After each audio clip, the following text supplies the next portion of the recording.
Netcasts you love. From people you trust. This is TWiT.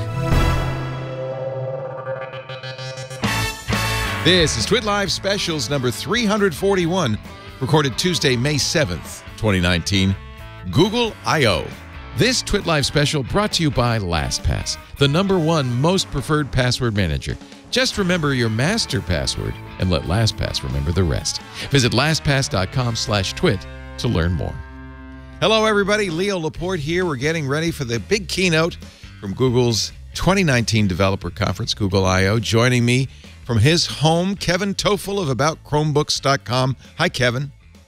Hey, Leo. I am actually official. I have an I.O. pass. Unfortunately, it's from 2016. So we were talking before we started about how you really nowadays don't need to go to these events. Not so much. I mean, if you're going to, as we said before the show, hobnob with people, see friends. It's a social event. Time. Yeah. It is. It is. I mean, the developer bits are really, really interesting to me. And actually, me too. I kind of want to go to one of them or several of them, actually. But they're all live streamed or they're available on YouTube later. So, yeah. This is the first year you're actually a developer, right? You started learning Python last year. I did. Had 9 months of comp sci classes, and we literally just finished our project last week. Fun. And it's I've got a YouTube video explaining everything with the team, and it was really interesting because we hacked diabetes. We used some Python scripting to read blood sugar levels from a glucometer, put them up in the cloud, and then used Google Sheets and Google Data Studio and Python to create real-time charts, and used some open source software to deliver optimized insulin levels. See, there's you can do something powerful with code. That's cool. I tell you what, in just 9 months, I'm shocked. Just 2 classes. It's really neat. Yep. For those who are joining us, we're going to do what we always do with these events. You can, of course, watch the stream, the Google I.O. stream, all by yourself without any help from us. We know you're capable of that. But Kevin and I will provide background commentary as we watch together. In fact, we're getting a video now from Shoreline Amphitheater as Google I.O. 2019 is about ready to get underway. For most of us, still seem like magic.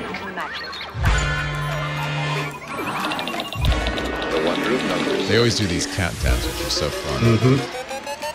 Cellular radio telephone. How fast? The pre-show is usually pretty fun at Google I.O. I don't know if they had music this year. Virtual reality. Yeah, they usually do. Yeah.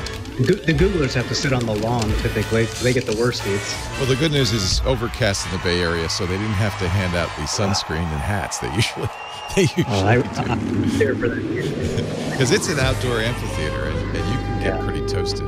Yes. I baked. I would be extremely interested in exploring Magnavision's extraordinary The capabilities. late Leonard Nimoy. May we start? Thank you. I had a Magnavox Odyssey growing up. Yeah. This was their capacitance laser player, I think.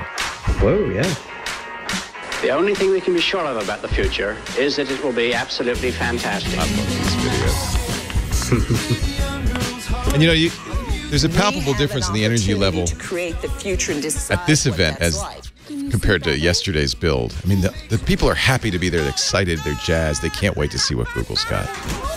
Yeah, there's always something out of left field. Like last year, it was the Google Duplex bit, which I thought was amazing, and it's finally available. And that's the thing. A lot of these things we won't see for the next 6 to 12 months. But it's still very exciting. Recognize patterns, process speech and visual information. Perhaps someday It's going to be a lot of AI and machine learning bits, I believe. Lovely.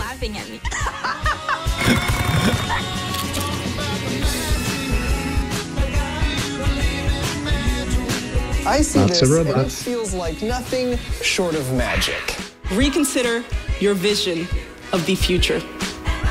Take a chance and be surprised. Google's really good at showing the excitement for what's ahead. Keep making magic. It's going to be the slogan, I think, this year. Builds Google I.O. 2019. I'm still a little hungover from yesterday's build speech. A little enterprising for me. Here's Sundar Pichai, Google's CEO. Good morning. Good morning. Wonderful to be back here at Showline with all of you. It's been a really busy few months for us at Google. We just wrapped up Cloud Next at San Francisco with over 30,000 attendees, as well as YouTube Brandcast last week in New York. Of course, today is about you all, our developer community, and thank you all for joining us in person and to the millions around the world watching on live stream. I would love to say welcome in all the languages our viewers speak, but we are going to keep the keynote under 2 hours, especially since Barcelona kicks off against Liverpool at noon. Liverpool. Should be an You're a amazing soccer game. fan, but I think Sundar Pichai is a cricket every year fan, at as I I/O, remember. we learn and try to make things a little bit better. That's why we have lots of sunscreen. Hope the sun comes out. He's wearing an Android wear wear. Shade. But this year we want to make it easier for you to get around. So I hope we they are have a new using Android Wear watch. AR I would to love help. to see that. I would love to Get see started, it. open your I/O app and choose Explore I/O. And then you can just point your phone where you want to go. Augmented reality. We really hope this helps you Nice. get around and answers the #1 question people have, where the sessions are. Actually, it's not that. They want to know where the food is. This is something Google's had for a couple of years, And we have plenty of it around. AR walking We also have a directions. couple of Easter eggs. But this is and even we hope you enjoy a them little as more well. advanced over that. This shows. Well, It's a I'd be pretty looking for those compelling Easter use eggs. case, Yeah, me too. and we actually want to generalize this approach so that you can explore and navigate the whole world that way. There's a lot of hard work ahead, and it's a hard computer science problem.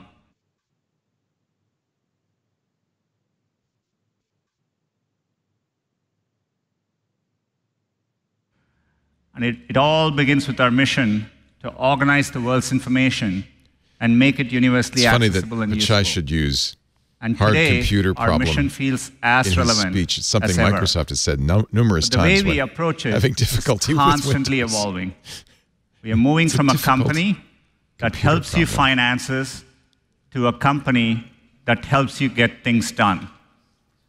This morning, we'll introduce you to many products built on a foundation of user trust and privacy, and I'll talk more about that later. Privacy, interesting. We Trust want our and products privacy. to work harder for Also you something Nadella was in the talking context about of your yesterday. job, your home, and your life.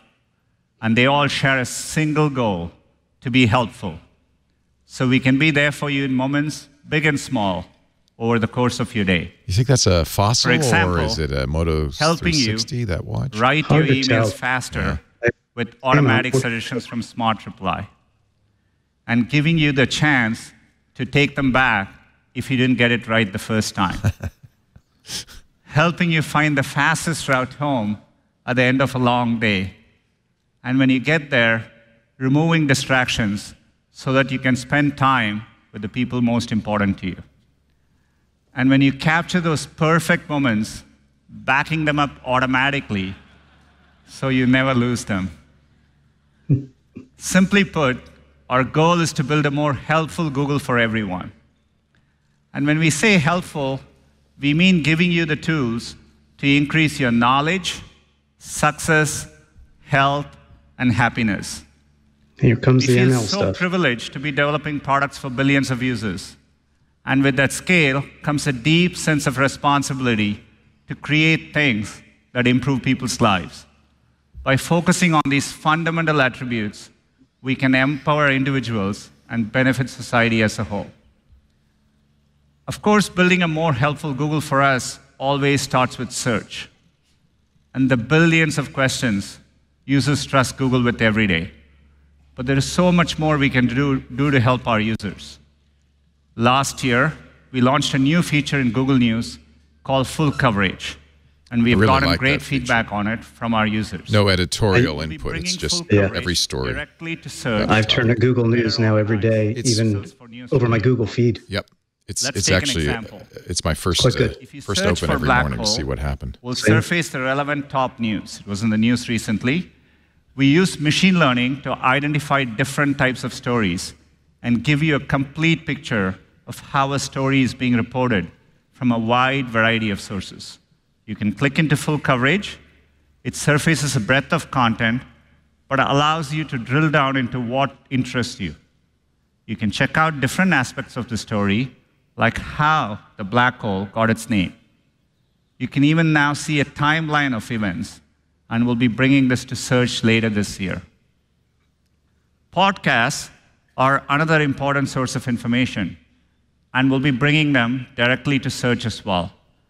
By indexing podcasts, we can surface relevant episodes based on their content, not just the title. And you can tap for content listen creators. right in search results, or you can save an episode for listening later on your commute or your Google Home. These are all examples of how we are making search even more helpful for our users, surfacing the right information in the right context. And sometimes what's most helpful in understanding the world is being able to see it visually. To show you how we are bringing you visual information directly in search, here's Aparna.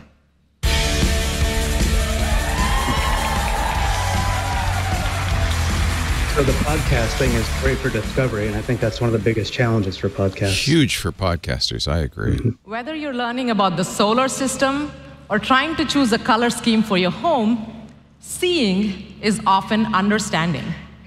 With computer vision and augmented reality, the camera in our hands is turning into a powerful visual tool to help you understand the world around you. So today, we are excited to bring the camera to Google Search, adding a new dimension to your search results. Oh, actually 3 dimensions to be precise. So let's take a look. Say you're a student studying studying Google goggles human anatomy. back in various forms. Now, when you search for something like muscle flexion, you can view a 3D model built by visible body right from the search results. Oh, that's very interesting. Not only that, pretty cool. Not only that, you can also place it in your own space. Oh, VR in search, AR in search, very nice. Look, it's one thing to read about phones, flexion or extension, but seeing it in action right in front of you while you're studying the concept, very handy.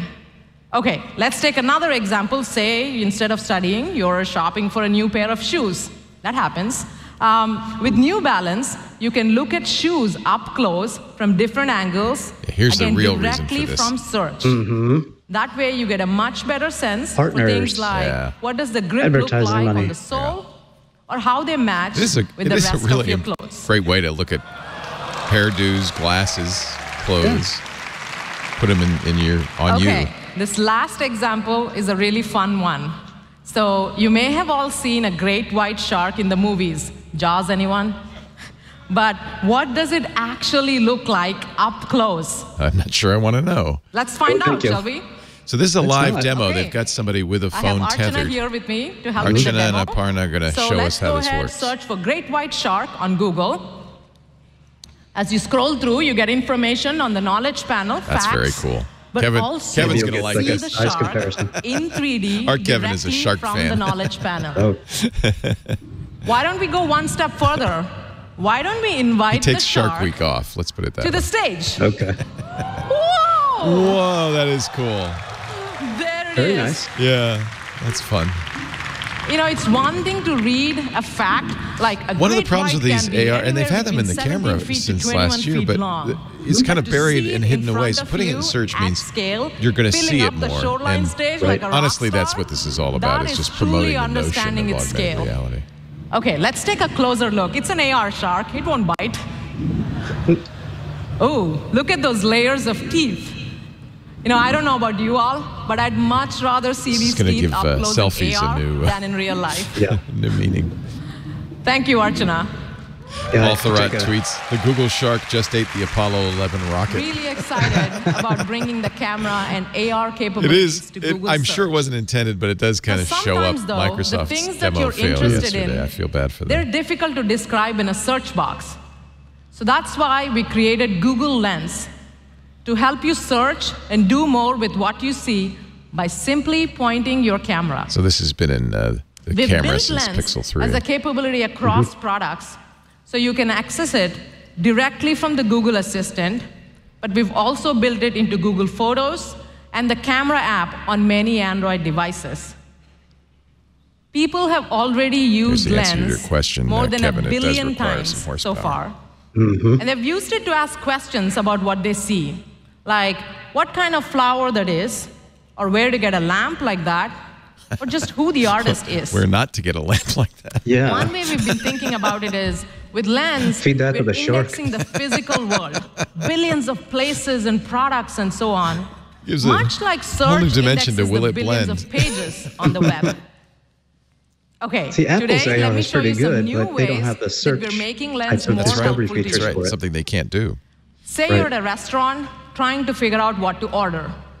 Instead of going from the menu to different apps on the phone and back to the menu and so on, you can simply point your camera.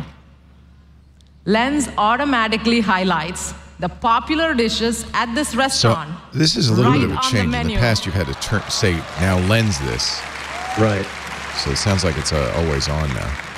So where are they And of getting course, these if you want to recommendations know from? I'm more, curious. you can tap on any dish on the menu, and you can see That's what it pretty looks cool. like, again, at the restaurant. Okay. Okay, that's pretty cool. And of course, check out what other people are saying about it on Google Maps. Well, that's where, and that's where they Yeah. get the recommendations. Okay. By the way, when you're done eating, Lens can help pay for your meal. Not so fast, it's not picking up your tab, but it can calculate the tip Oh, no. and even split the total. Okay, Again, this is a brave new world that we're just starting by to pointing enter your of camera at the receipt and voila. AI applied as a layer on top of your life. I think it's very interesting. And I should always caution, So you as with saw all how these we Google connected demos, the menu with we'll have information to see from how Google it Maps. works. Right. But we're starting to think of other ways that we can connect helpful digital information with the things in the physical world. So I'm going to give you just one example. Even Sundar Pichai didn't you're attempt to flipping through learn a his Bon last Appetit name. magazine, and you see a recipe you like. I wouldn't either. Soon, you can point your camera at the recipe and see the page come alive, Wow. showing like you how to live. make the dish. Now, that's got to be, of course, with partners. We're That's not starting the- to work Yeah. with more partners, Yeah. like museums, magazine publishers, and retailers, to bring unique visual experiences like this. This makes sense in a society where we really do see our world There's one through final our area phones. where we think that the camera can be particularly I'm helpful not sure to it's a people. good thing, but Around the world, Well, there are we'll more see. I than mean, 800 these days million everybody's adults staring down at their they're phones. already- looking at Read buttons. the words that In the they come future, they'll across just be in their having them in daily front of their face, looking around at everything. Well, that's right. Apply this to some sort of glasses, and you really can see the And many value. of them are coming online for the first time. That's really with what a this is about, I smartphone. would guess. So to help with that, we've integrated a new camera capability into Google Go. This is our search app for entry-level devices. Take this sign in English next to an ATM. Now, for someone who does not understand the language and cannot read the words, this is important information that they're not getting access I understand to. the language, and I still don't And we think that the understand. camera can help you. What do I do? So let me show you What? how. What? So, directly from the Google search bar, you can use Lens, open it, point it at the sign, to hear the text read out This is aloud even to on you. Android Go, which is Information really for card interesting. holders. Oh All my customers goodness. using old proprietary magnetic Oh stripe my cards goodness. should be advised. What is nice here That's is that it is impressive. highlighting the words as they're spoken. That way, even if you can't read the language well, you can follow along and you understand the full context of what you see. You can also translate it into your own language. Like this. It's impressive. Notice that the translated text is overlaid right on top of the original sign. You know, it almost feels like the sign was written in your own language to start with.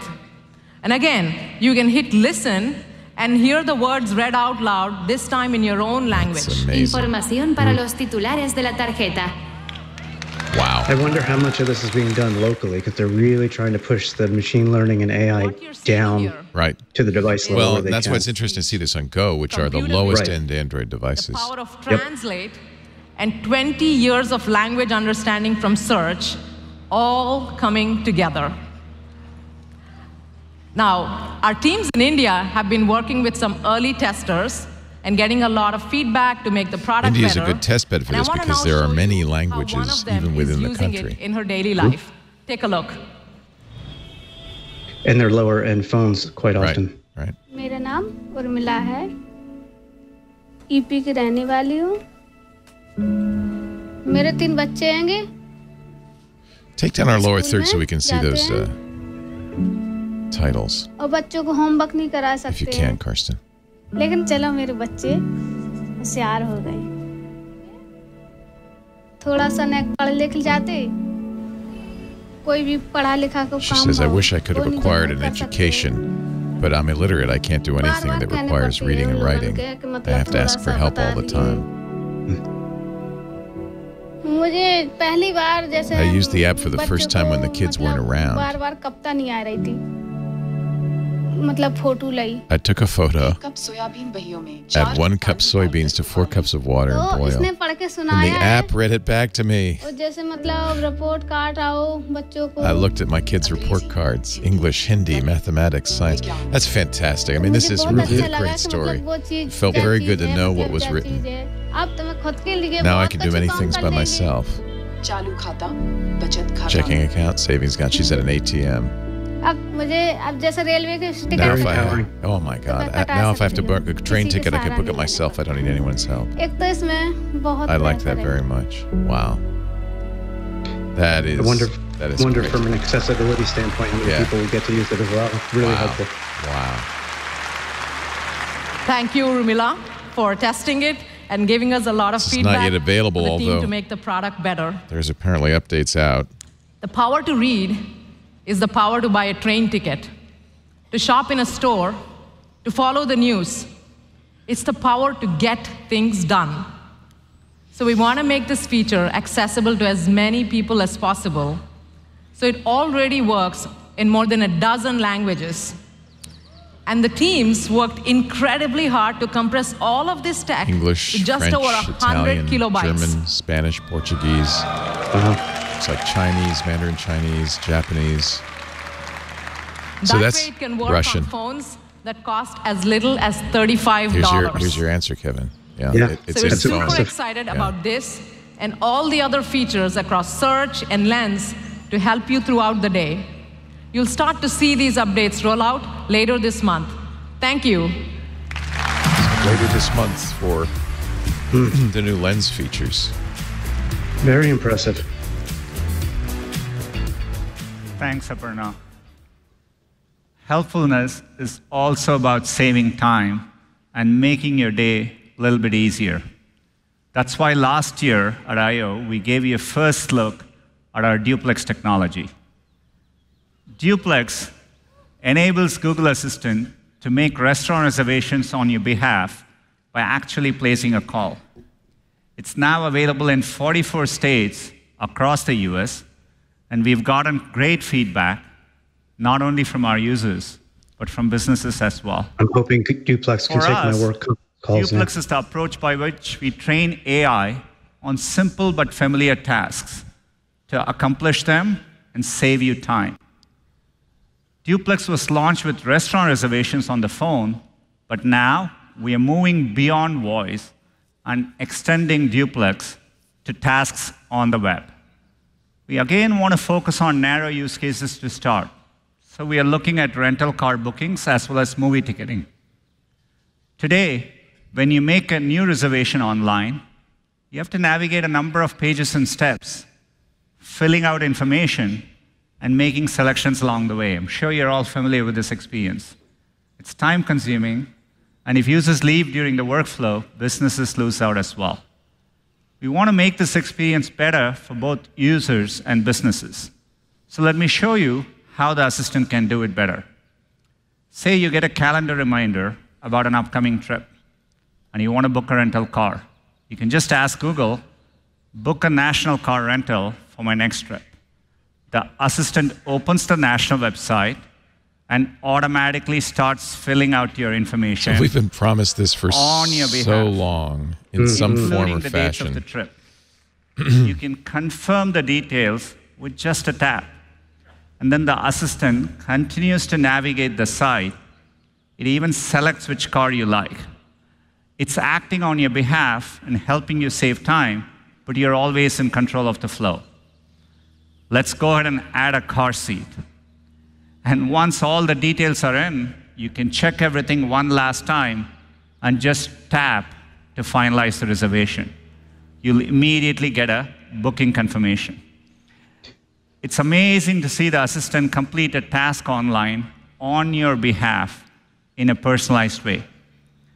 It understands the dates of your trip and your car preferences based on trip confirmations in Gmail. I also want to point out this is a big step from just having Assistant do this. This required no action on more access to your personal data, of course. What you just saw is an early preview of what we are calling I'm going to put my intern out of a job on the web. We're going to be thoughtful and get feedback from both users and businesses some to improve time the off, I would guess. And we'll have more details later this year. Yeah, later this year. But I think a very good use. But yes, you made an excellent point. Just like Google Now and all these other things, it only works if you give Google all your information all the time. Whether they are at home or on the go. But we want to build an even more helpful assistant. In order to process speech today, we rely on complex algorithms. It includes multiple machine learning models. One model maps incoming sound bites the power of machine into learning. phonetic units. Microsoft showed some Another pretty one good things takes and yesterday. assembles these phonetic Of course, units Google's into words. the leader here. And then a third model predicts the likelihood of these words in a sequence. It seems to be getting better. They're and so better. complex that they require 100 gigabytes of storage and a network even on the connection. inexpensive devices. Yeah. Yeah. Bringing these models to your phone. Well, the training can be done, on high-end systems using Google's own hardware in the cloud. TensorFlow. And TensorFlow. All, Once you have the model, that can be much smaller.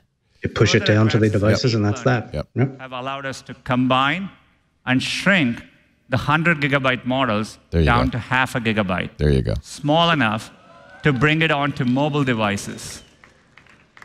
This eliminates network latency and makes the assistant so much faster, and so of course fast more private. That tapping to use your phone because it's all done on device. Right, if Google should choose to. This is going to transform the future of the make assistant. It so. And I'm thrilled to bring Scott to tell you more about our next generation assistant.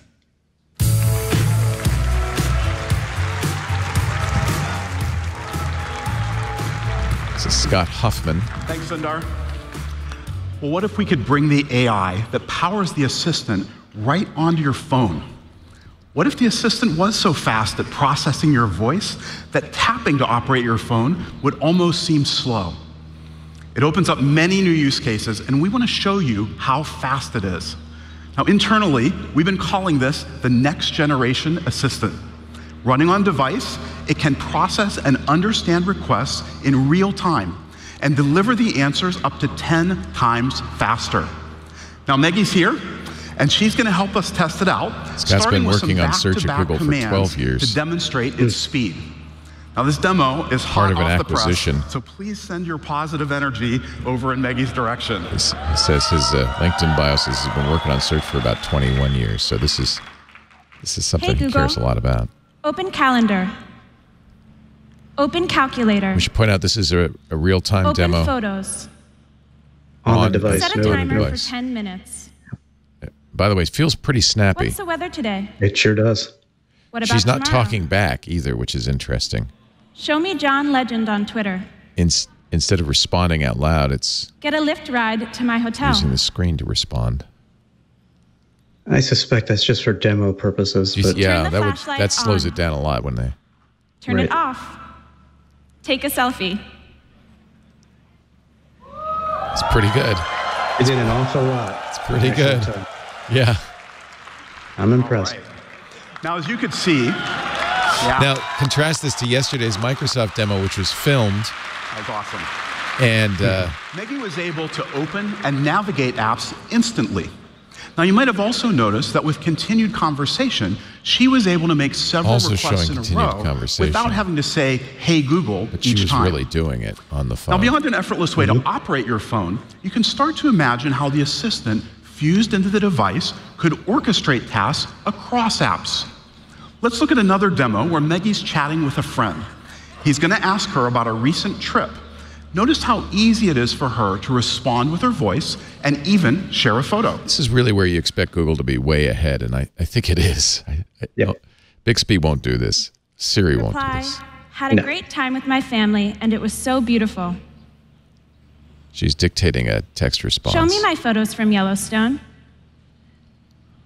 And now what she's The doing ones with animals. is finding pictures in Google Photos, I presume, to paste into that text. So she's tapped a Send bison. it to Justin. And is now saying, so she did one tap there. Right. All right. And another tap to send. And the command to open up the other app, the Photos app, did not fill in the text message field. That was impressive. Yes. It knew enough to say, that's not text, that's a command. Right. Justin wanted to know when Maggie's flight arrives. When's my flight? When's my flight? There it is. Reply, I should get in around 1 p.m.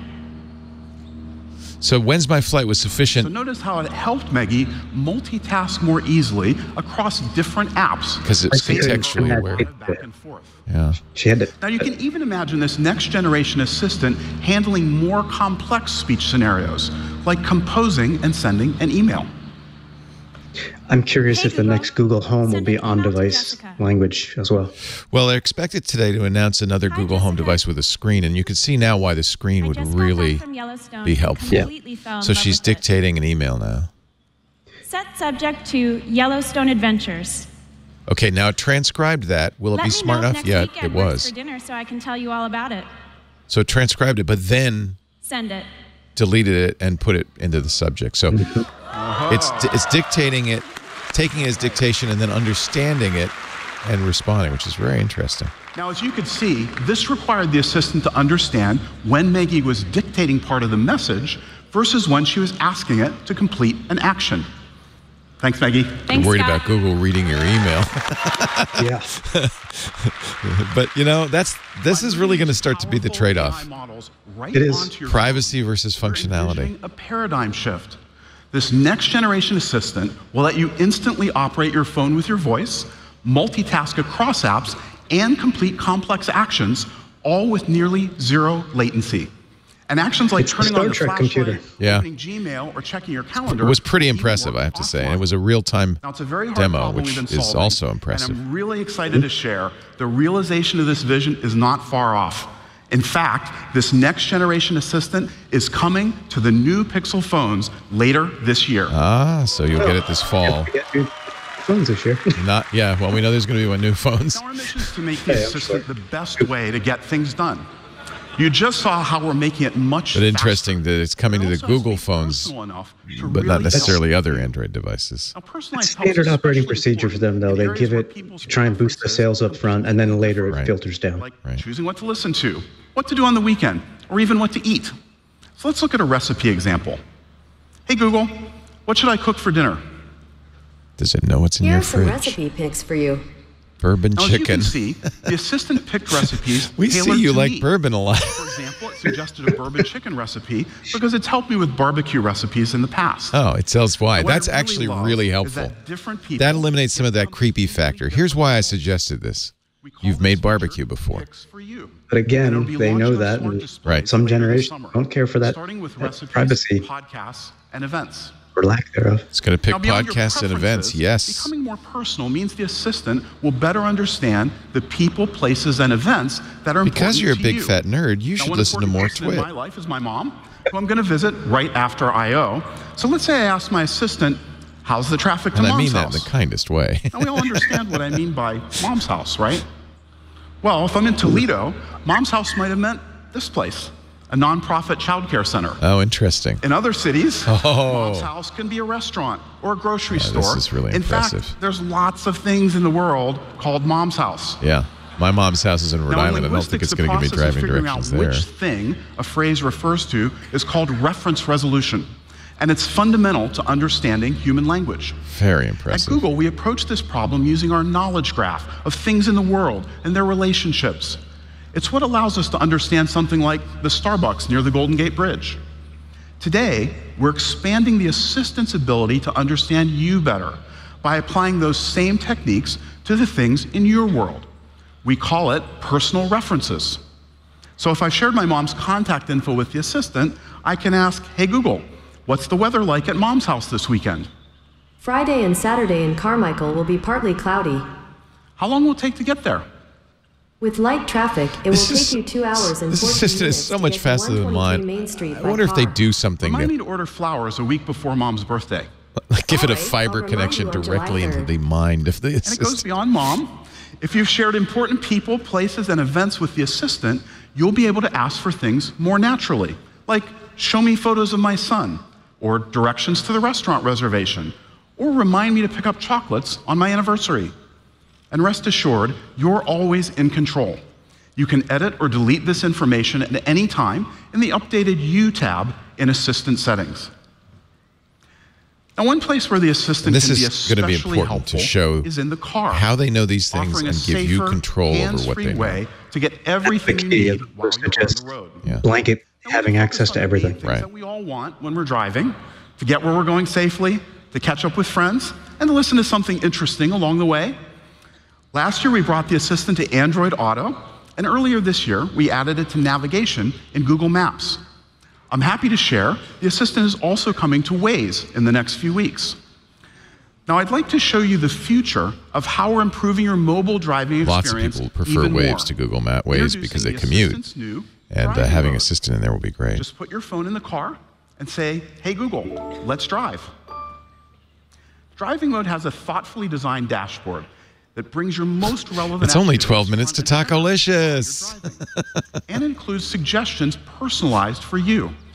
For example, if you have a dinner reservation on your calendar, you'll see a convenient shortcut to navigate to the restaurant. Or if you started a podcast at home in the morning, once you get in your car, it'll display a shortcut. Google's showing some real love for podcasts. I thank you, Google. Now, it also highlights top contacts, making it easy to call them or message them, and recommendations for other things to listen to. Now, once you're navigating, phone calls and music appear in a low-profile way, so you can get things done without leaving your navigation screen. Hey, Google, play some jazz. Sure, check out this jazz music station on YouTube Music. That's nice. I like to see the directions. Now, everything is voice-enabled, so if a call comes in, the assistant will tell you who's calling and ask if you want to answer without having to take your eyes off the road. Call from Mom. Do you want to pick it up? No, thanks. But thanks for your help with the demo, Mom. All right, so best of all, with the assistant already on your phone, there's no need to download an app. Just start driving. Driving mode will be available this summer on any Android phone with the assistant. That's good. Now, today, the Google Assistant is available on over 1 billion devices in over 30 languages across 80 countries. And with Duplex on the web, the next generation assistant, personalized help, and assistance in the car, we're continuing to build on our mission to be the fastest, most personal way to help you get things done. Now, before I go, I want to share a little something that a lot of you have been asking for. Check this out. Stop. That's handy. Thank you. Now you can stop your timers and alarms just by saying stop. No hate will needed. Stop. Stop. And it's rolling out on smart displays and Google Homes. I got chills when I heard that sound, so thank you, Google. Thank you. Thanks very much. You know, it's the little things. Yep. I'm surprised that Google Assistant is available in China. They showed it on that map. It's available. Yeah. Interesting. Hey, Google, open the pod bay doors. So, our broadcast brought to you today by LastPass. Thank you, LastPass, for letting us do this Google I/O. Password security simplified. Create your account with one long, secure master password. Let LastPass do the rest. We use it. I use it. I've used it for a decade. LastPass.com/twit to find out how LastPass can help you. And LastPass Enterprise really is important for any business. Really protects us. LastPass. Join over the 13.5 million people who have signed up for LastPass, are loving and trusting it. LastPass.com/twit to find out how they can help you. LastPass.com/twit. And thank you, LastPass, for providing the wherewithal to cover Google I/O today. Kevin Tofel is with me from AboutChromebooks.com. We're watching a little Google Assistant ad right now, so I thought I'd do our ad while we watch this. You'll see it on TV soon, I'm sure, anyway. Speaking of Google Assistant, I believe the next Google Wi-Fi device will be one bundled device, a smart speaker and a mesh network. They just pushed out a Google Wi-Fi update today, so I'm wondering if that has anything to do with it. So far, we've talked about building a more helpful Google. It's equally important to us that we do this for everyone. For everyone is a core philosophy for us at Google. That's why, from the earliest days, search works the same, whether you're a professor at Stanford or a student in rural Indonesia. It's why we build affordable laptops for classrooms everywhere. And it's why we care about the experience on low-cost phones in countries where users are just starting to come online with the same passion as we do with premium phones. And it goes beyond our products and services. It's why we offer free training and tools through Grow with Google, helping people grow their skills, find jobs, and build their businesses. And it's important, how I we think, for develop Google our to be seen as a good citizen. ensuring the responsible development of AI, privacy and security that works for everyone, and products that are accessible at their core. Here's that privacy word again. And I think it's in their. I think it's in their belief system. It's in their DNA. But they need to communicate it, and they need to do it. The stakes are clearly higher with AI. It's not enough to know if a model works. We need to know how it works. We want to ensure that our AI models don't reinforce bias that exists in the real world. It's a hard problem, which is why we are doing fundamental computer science research to improve the transparency of machine learning models and reduce bias. Let me show you what I mean. This is also a very hard and very computer scientists deploy machine problem. learning models, it can sometimes We've seen this with face recognition that can't work with people who aren't white, or have a higher false positive rate with people of color. To operate on low-level features. And that's a serious flaw. Edges and lines in a picture, color of a single pixel. That's very different than the higher-level concepts more familiar to humans, like stripes on a zebra. To tackle this problem, Google AI researchers are working on a new methodology called TCAV, or testing with concept activation vectors. Let me give you an example. If it's a machine learning model trained to detect zebras, you would want to know which Zebras variables were being used not to an accident. They're notoriously difficult for AI. TCAV can help you understand if the concept of stripes was important to the model's prediction. In this particular case, it makes sense. Stripes are an important predictor for the model. Now suppose a classifier was trained on pictures of doctors. If the training data was mostly males wearing coats and stethoscopes, then the model could inaccurately assume that being male was an important prediction factor. There are other important examples as well. This is very good stuff. Now imagine an AI system that could help with detecting skin cancer. To be effective, it would need to recognize a wide variety of skin tones representative of the entire population. There's a lot more to do, but we are committed to building AI in a way that's fair and works for everyone. Marcus Brownlee also asking, has anybody identified Sundar Pichai's watch yet? We gadget geeks really are a strange bunch. That's the first thing I noticed. This is almost a shot at Amazon's recognition. Yes, very much so. And this is the right tack for Google to take, because everything they've shown here, they need the data. They need to make you okay with that. I strongly believe that privacy and security are for everyone, not just a few.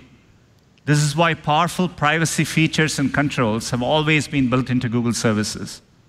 We launched incognito mode in Chrome over a decade ago. We pioneered Google Takeout, which gives you easy controls to export your data. Do you ever go back and look at your Google data history? I do from time to time, and it's always shocking. Yes. But we know our work on privacy and security is never done. Ultimately, it's going to come down to trusting Google. To stay ahead of constantly evolving. If this stuff's going to work, they're going to need that data. We've been working on a significant set of enhancements, and I want to talk you through a few. Today, you can already find all your privacy and security settings in one place in your Google account. to make sure your Google account is always at your fingertips. Florence we are Ion's making it in the easily crowd accessible there, and she from says, your profile it's photo. cold. If you're in search, It looks you can cold. tap on your photo. Better than 90 and degrees. quickly Yeah. access the most relevant privacy controls for search in case your data in search. They're putting these controls Here, you can in view search, and which is manage great. your recent That's where it activity. should be, not hidden away. And you Nope. can easily They change learned the your lesson here. privacy settings. Last week, we announced auto-delete controls, which you'll also be able to access right from the app. Data helps make search work better for you. And with auto-delete, you can choose how long you want it to be saved. Jeff Jarvis just For got example, internet 3 connectivity because or I got 18 20 months. tweets from him in a row. After which, any old data will be So- automatically so and in continuously the middle deleted from approach, your I think. account. You can automatically delete, say, after 3 This is months, let launching Google today learn from the data, for app and then activity. it's gone. They've announced rolling it that, out yeah, to this location capability to coming set a weeks. time limit We'll on your. continue to bring features data such as this collection. to more controls over time. I think this is a good idea too. In addition, one-tap access to your Google account will be coming to our major products. That's really important. Including Chrome, Put it up front. Where it needs Search, to be, absolutely. Assistant, Yep. YouTube, Google News, and Maps. And speaking of Maps, if you tap on your profile photo, in addition to finding easy access to your privacy controls, you'll find a new feature, Incognito Mode. Incognito Mode has been a popular feature in Chrome since it launched, and we are bringing this to Maps. While in Incognito in Maps, your activity, like the places you search and navigate to, won't be linked to your account. You're You want off to the make grid. it easy to enter in and Well, out of Incognito. Notice he said and won't be Maps linked will to your soon account. join Didn't say Chrome won't be and collected. YouTube with support for Incognito, and we'll be bringing And it both to Apple and search as Google have well for some time been trying this to year. anonymize location data because Right. it is so powerful. Mm-hmm. My problem with incognito mode is people think it does more than it does, both on the Another way browser True. and I imagine True. the other ensure tools. your privacy is by working hard to keep your data secure. From safe browsing, which now protects over 4 billion devices every day, to using TensorFlow to significantly reduce phishing attacks in Gmail. We also encourage users to use two-step verification because an additional layer of protection is always helpful. I have it Today, on all of my we are devices for making my Google. two-step verification even more convenient for everyone by bringing the protection of security keys directly into your Android phone. So now you can confirm a sign-in with just a tap. Yeah, I've been using that a lot. It'll be available to over 1 billion compatible devices. On all my Chromebooks, all my Yeah, phones. Yeah. Yep. You can now say approve or deny on the Google Authenticator, and that's really great. We Actually, it's the always Google want to app. do It's not even more the for Authenticator. users, Right. but do it with less data over time. So we are applying the same cutting-edge AI research that makes our products better and applying it to enhance user privacy. Federated learning, this is a new approach to machine learning developed by Google, is one example. It allows Google's AI products to work better for you and work better for everyone without collecting raw data from your devices. Instead of sending data to the cloud, we flip the model. We ship machine learning models directly to your device. Each phone computes an update to the global model, and only those updates, not the data, is securely uploaded and aggregated in large batches. This is to a improve great the way global model. to make every one of And then those the updated global billion model Android is devices sent back out to there everyone's device. part of Let me their explain it with a learning. concrete example. TensorFlow, yeah. Yeah.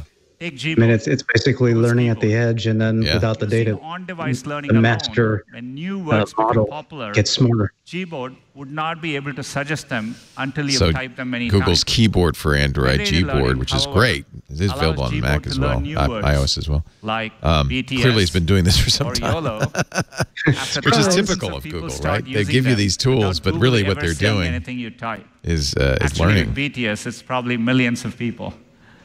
I wonder if This is the not iOS just version of research. Gboard has In this fact, as well. Gboard is Yeah, already interesting. using federated learning to improve next word prediction. I am told by the as young well as people that emoji BTS prediction is a group, across tens of millions of devices. a band. Take your word for it. It's still very early, but we are excited about It's the educational progress testing It's services to me. that South Korean boy band.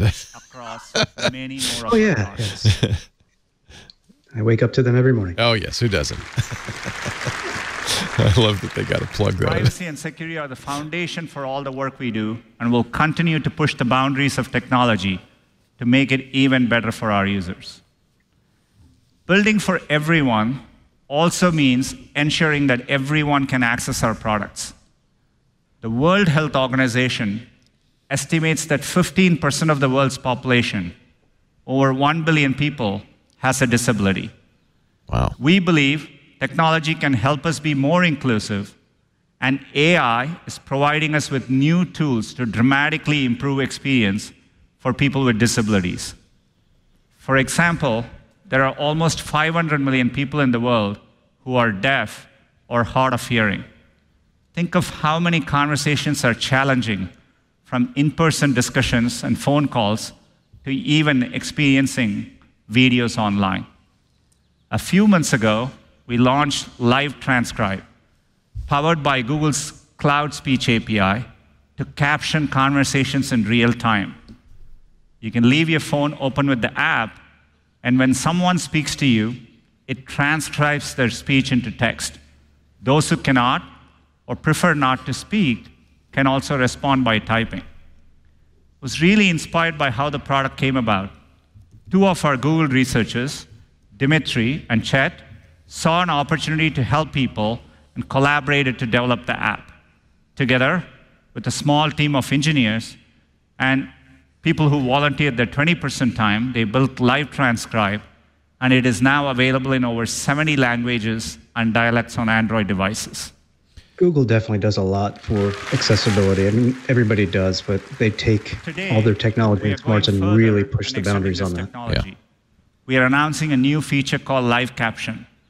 Live Caption makes all content, no matter its origin, more accessible to everyone. It's interesting because Microsoft showed something similar yesterday with their fluid frameworks, but it was more about how it empowers business because Microsoft's an enterprise company, and this is more about how it empowers people. Even on a moment you capture at home. You like the blueberries? The blueberries? Apple had this technology in it's Clips app some years ago, but this is a little more global. This is it's only possible due to our recent breakthroughs in speech recognition technology. We recently tested Live Caption with some users. Let's take a look. Anybody who's seen live captions on YouTube realizes how poor they've been. Here, yeah. And then we turn on that button. And you can even, if you want to see more, you can. Oh my God. These are deaf students. This is really amazing. Who are seeing real-time captioning, like, wow, closed captioning. A simple feature, but it has such an impact on me. It's going to make our lives so much easier. I wake up 2 o'clock in the morning to walk to wake up my mom or dad to say, what are they saying on this? Wow, that's great. That's great. That kind of brings tears to my eyes, actually. That's really neat. You can imagine all the use cases for the broader community too. For example, the ability to watch any video if you're in a meeting or on the subway without disturbing the people around you. The Android team is going to talk a little bit later today about what made live caption possible. I think it's not just for people who are hard of hearing. This is for everybody. Oh, yeah. No, I would use this for sure. If you're on the subway and you want to watch a video, you don't want everybody else to hear it. Allow more people to respond and accomplish tasks over their phones. As you'll see in this example, Nicole, who is deaf and prefers not to speak, can receive a call from her hairstylist. With Smart Compose and Smart Reply, she can answer the call and interact. Let's take a look. Now, this I want to see. Now, this is canned. Hi, this is Nicole's assistive chat. She'll see what you say, and her responses will be read back to you. This is basically TTY, but automated. Jamie, how are you? Hey, Jamie. I'm good, and you? So in the past, this service has been available. For years, it's been available with human operators. Mm-hmm. But now you've got the AI with smart replies and such. Sorry, can you do 3 p.m.? Yes, I can do 3 p.m. We have a lot to catch up on. I want to hear all about your trip. Perfect. Thumbs up. Great. See you tomorrow. Bye. Thumbs up indeed.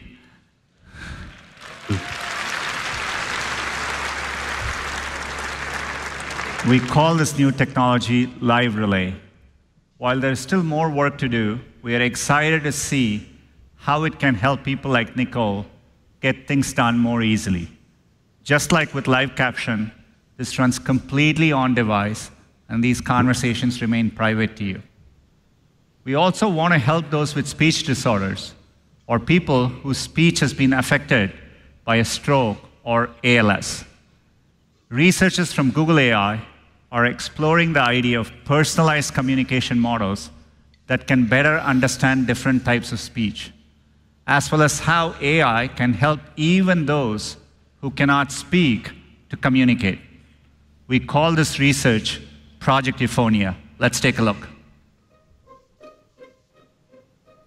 Google has very good general speech recognition, but if you do not sound as most of people, so this is the problem people have if you don't sound like a standard English speaker. No one's ever collected large data sets of like if you're Scottish. It's hard for others to understand. People who have multiple sclerosis, for GF, he has multiple sclerosis, or people who are deaf or have had a stroke or stutter. They're not used in training the speech recognition models. The game is to record things. What's the temperature today? And then have it recognize things that you say that aren't in the training set. Dimitri this is local training. Recorded 15,000 phrases.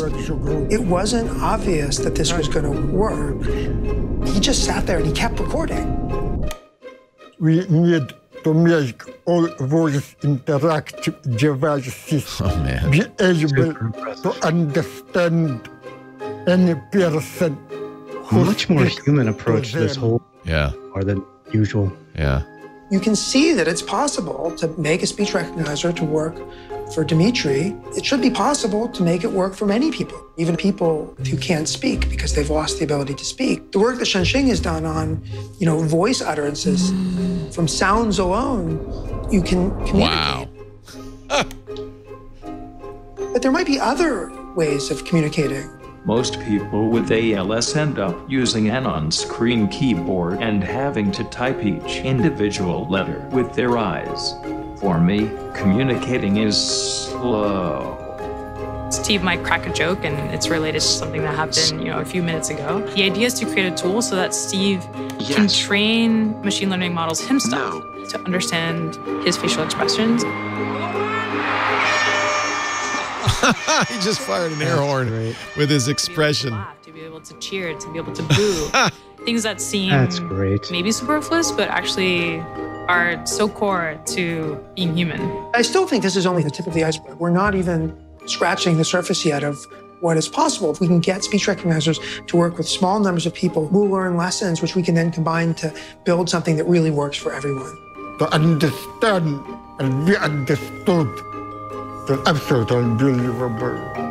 To understand and to be understood is absolutely unbelievable. Fantastic. Wow. Very inspiring.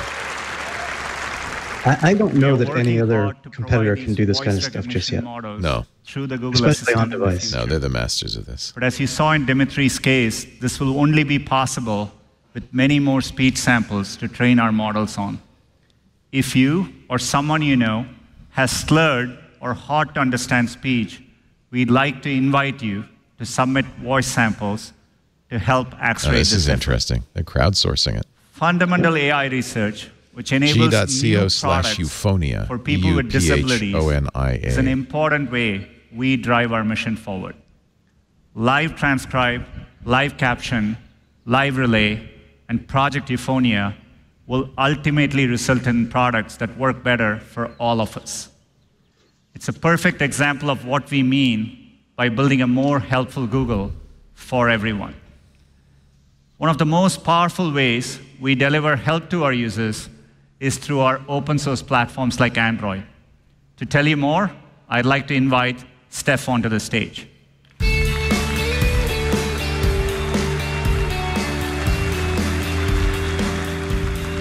What's new in Q? It's amazing we're here to talk about Android's version 10. Oh, good. This is exciting. First of all, give us a dessert that begins with And we Q. get to celebrate a milestone together. Today, there are over 2.5 billion active Android devices. Apple claims 1.2 billion, I think. And today we want to walk you through what's coming next in Android Q. Innovation, security and privacy, the central theme of the Q release, and digital well-being. And Google I/O. A lot has changed since 1.0. Smartphones have evolved from an early vision to this integral tool in our lives. And they are incredibly helpful. Looking ahead, we see another big wave of innovation coming to make them even more helpful. Q shows Android shaping the leading edge of mobile innovation, with over 180 device makers around the world. Driven by this powerful ecosystem, many innovations have been first on Android, from large screens to the first OLED display. And this year, display technology will take an even bigger leap, with foldables coming from multiple Android OEMs. Well, we'll see. These devices open up a completely new category. Samsung is now canceling all pre-orders for the Fold. Foldables, breakables, whatever you want to call them. Foldables take advantage of a completely new display technology. They literally bend and fold from phone to tablet-sized screen. At least twice. And Q maximizes what's possible on these screens. For instance, foldables are great for multitasking. So I can watch some funny videos my sister sent me while we chat about what we're going to do for my mom. I actually was excited about this form factor. I do believe in it. But the feature I'm most excited about technically is difficult. screen continuity. It's a challenge. So let's say we finish chatting. It's time to head out, and I'm standing around waiting for my ride. So I start playing a game on the folded, smaller screen. When I sit down and unfold, which on the Fold, by the way, was really small. The game seamlessly transfers to the larger screen. It is so cool. And I can pick up exactly where I was playing. Now, multiple OEMs will launch foldables this year, all running Android. Multiple OEMs. I wonder who else now. Well, we got Xiaomi and we've got Another exciting Samsung. Innovation is 5G. 5G networks mean consistently faster speeds with lower latency. So apps, and especially games, can target rich, immersive experiences to these 5G connected phones.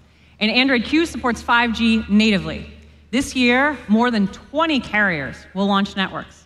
And our OEMs have over a dozen 5G-ready phones, all launching this year, and they'll all be running Android.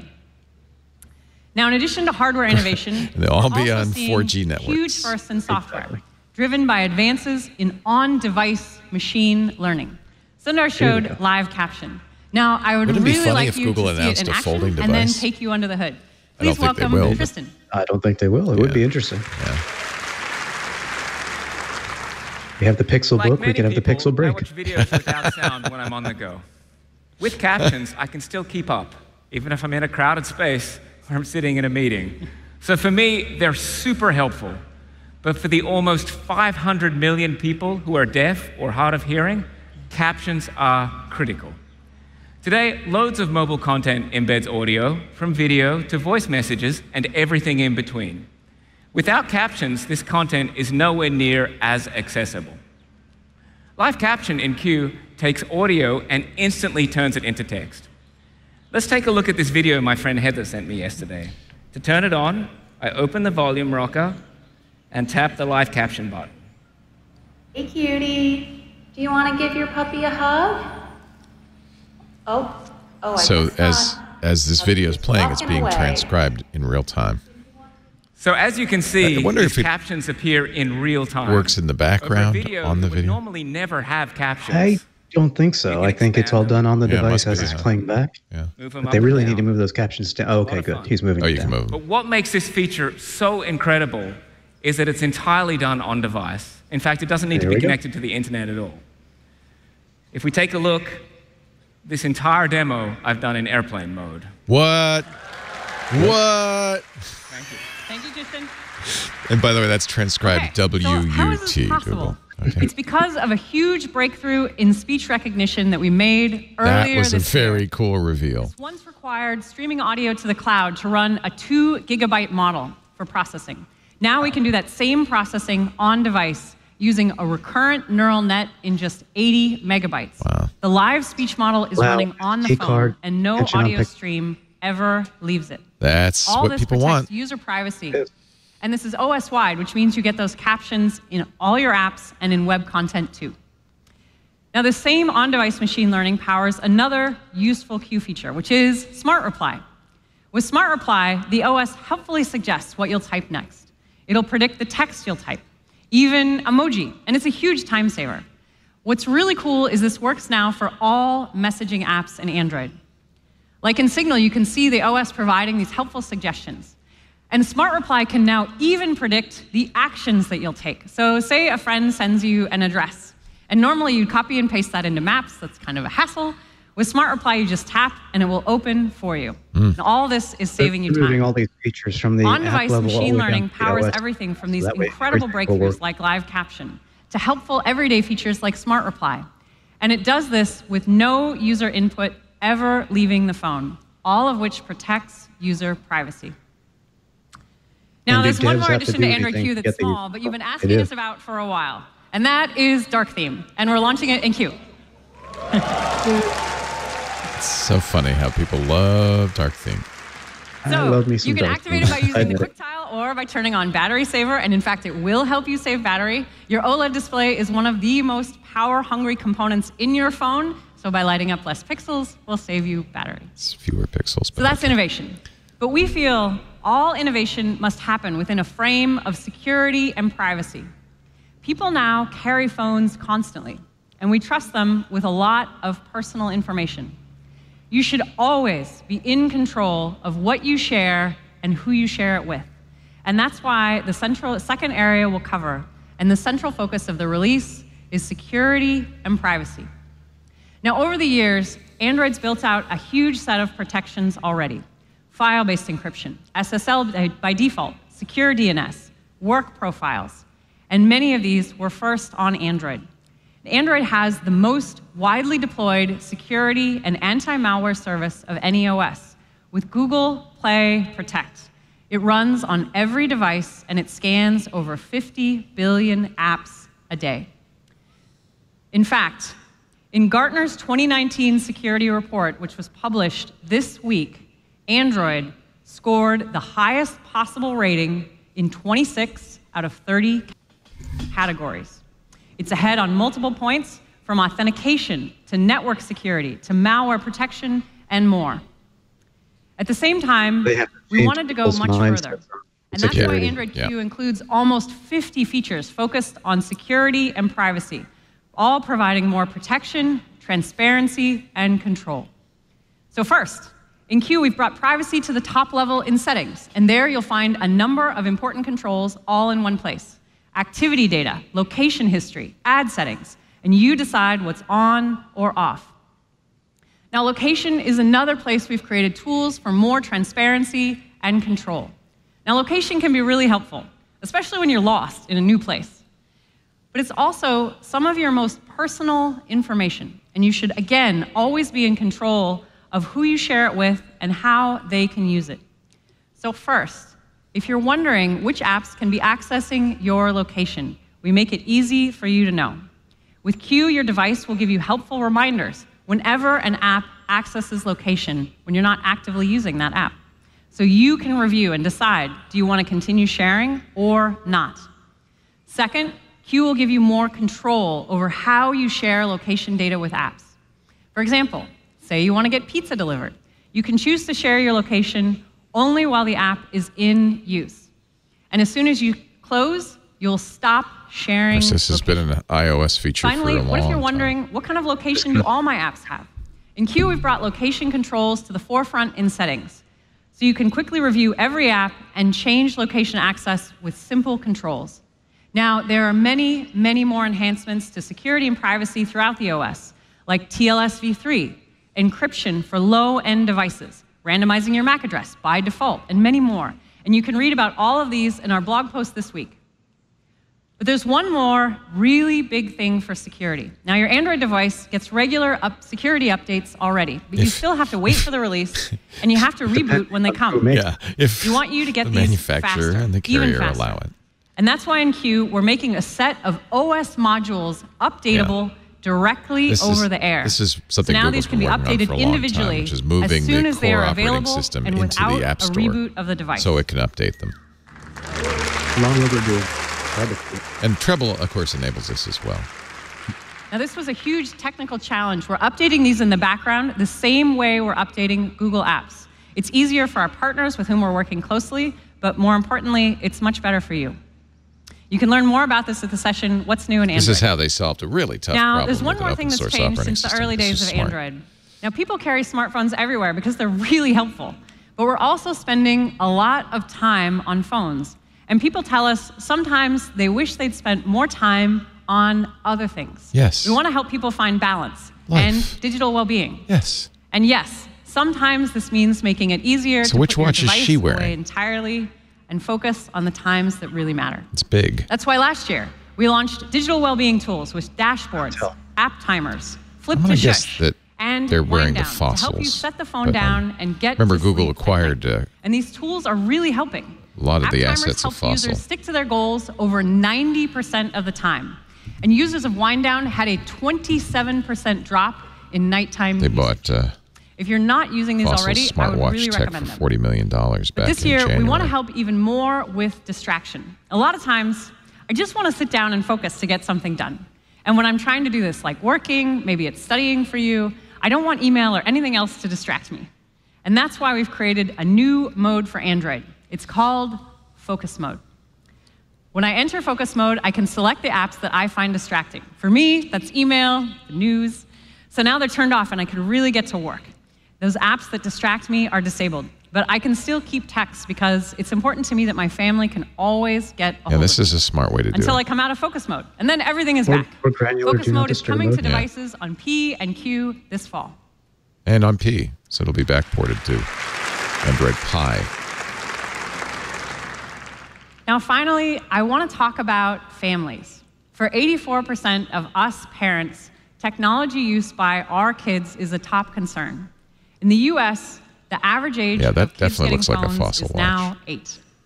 In Q, Family Link parental controls will be built right into the settings of the device. So when you set up a device for someone in your family, Family Link will help connect it to a parent. And you can review any apps that your child wants to install. After Kids that, aren't gonna like you this. can set daily screen time limits. You can check, where are the apps where my kids are spending time? And you can set a device bedtime so your kids can disconnect and get to sleep. And now in Android Q, you can set time limits on specific apps. And when your child hits that device bedtime, if you want to give them just 5 more minutes, now we have bonus time. I actually have had to do that in the last few days.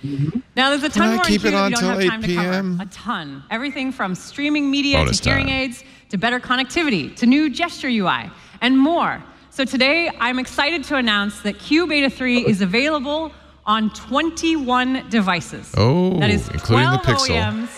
But a lot of OEMs. And that's something that's new. It used to be that you'd And have that to have a is Pixel. more to do than this. double last year. Yeah. We hope you head over to the link to get it on your phone because we would love to have you try Do it you have out. it on your Pixel? And now I have.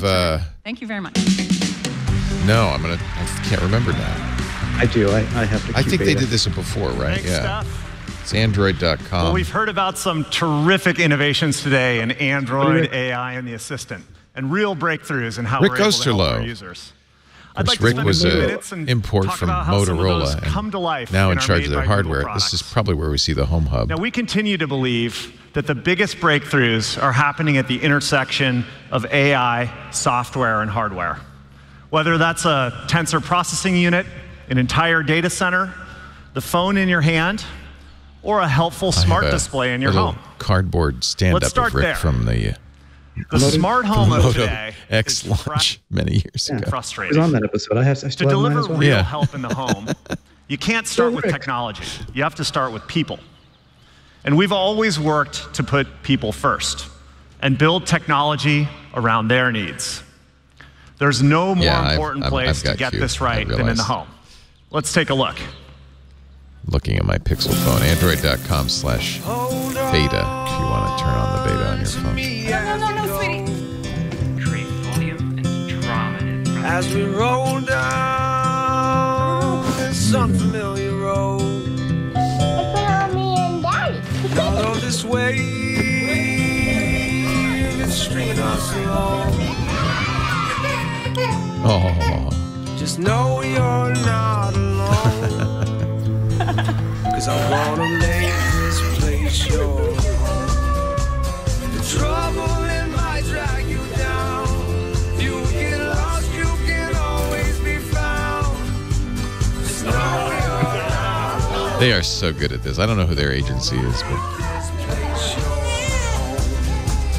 these Google ads are so good. So that's the Home Hub they announced last year, which I love and is very inexpensive, although kind of tiny. They're supposedly going to announce a new one today. It's the most special place in your life. So we need to be thoughtful about the technology we create for it. By putting people first, we're going beyond the idea of a smart home to create a truly helpful home. Over the past year, we've brought the Nest and Google teams together to deliver on our vision of the helpful home. And today, we're further simplifying things, bringing all of these products together under the Nest name. As a single team and a single product family, we're following a set of guiding principles that reflect our commitment to putting people first. So Nest is now to start, overarching name for all Google hardware. Should be easy for everyone in the home to use, whether they're 5 or 95. The helpful home should also be personal for everyone. With Google Assistant at the core, we can provide a personalized experience for the entire household, even in communal spaces. And the tech in your home should work together for a single, seamless experience across rooms and devices. Most importantly, the helpful home needs to respect your privacy. And today, we're publishing privacy commitments for our home products that clearly explain how they work, the data we're storing, and how it's used.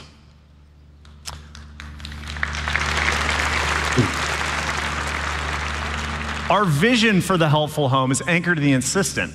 And as you heard from Scott, we're continuing to get more helpful over time. We want to make sure that you can get the help you need where you need it.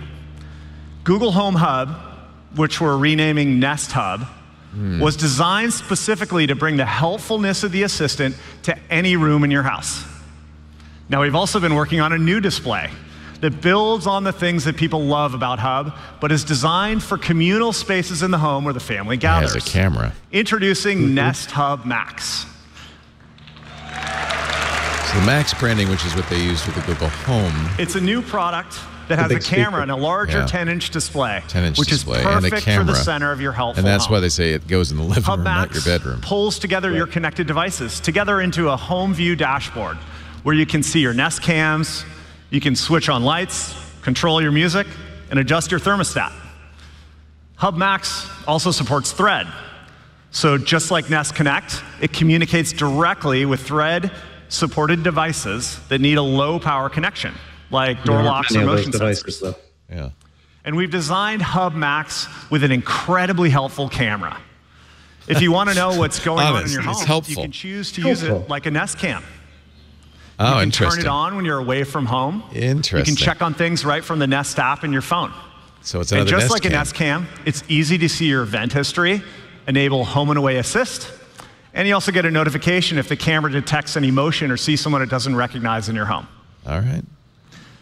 Now, video calling is easy too with Google Duo. Built in. The camera has a wide-angle lens, and it automatically adjusts to keep you centered in the frame. Take that, Facebook. You can chat with any iOS or Android device, or a PC with a Chrome browser.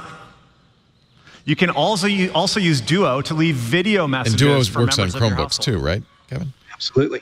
Hub Max is designed to give you full control over the camera. Now we see the Nothing Duo is streamed or strategy recorded unless you pay out a little bit. intentionally enable it. And you'll always know when the camera's on with a green indicator light. That's important. And a lot of these You have multiple devices do controls not to let you disable know. camera features, and a physical switch on the back All right. electrically disconnects the camera and the microphones. Okay. And you can see all these controls clearly on the display. See if Hub my wife Max. lets me get one of these for the living room. Thank you. I have a 10-inch market by the Lenovo one. So. She won't let Hub anything with Max a camera in is the bedroom. designed to be used by multiple people in your home and provide everyone with the help they need in a personalized way. Now, to help with that, we've offered users the choice to enable voice match, so the assistant can recognize your voice and respond directly to you. But today we're also extending the options to personalize using the camera with a feature we call Face Match. For each person in your family that chooses to turn it on, the assistant guides you through a process of creating a face model, which is then encrypted and stored on the device. Then, whenever you walk in front of the camera, Hub Max recognizes you and shows just your information and not anyone else's. So the Google Home Max is $400. The Google Home Hub is $119. I'm thinking this is going to be on-device machine learning, priced so the somewhere in camera between. data never leaves the device. $99 maybe? And in the morning, yeah, it's going to be $200 at least, kitchen, I think.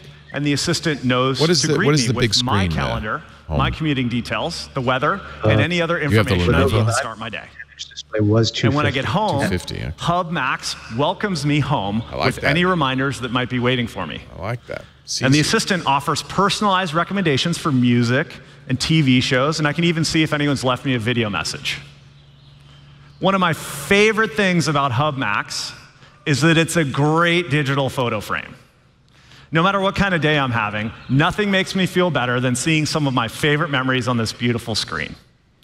And the Google Photos integration been the makes number this one whole process really purpose simple. for the Home Hub in my house. I love it as a photo frame. And Hub Max displays the That's best screensaver photos from of them Google from Photos. years ago Yeah, it's or great. from earlier today.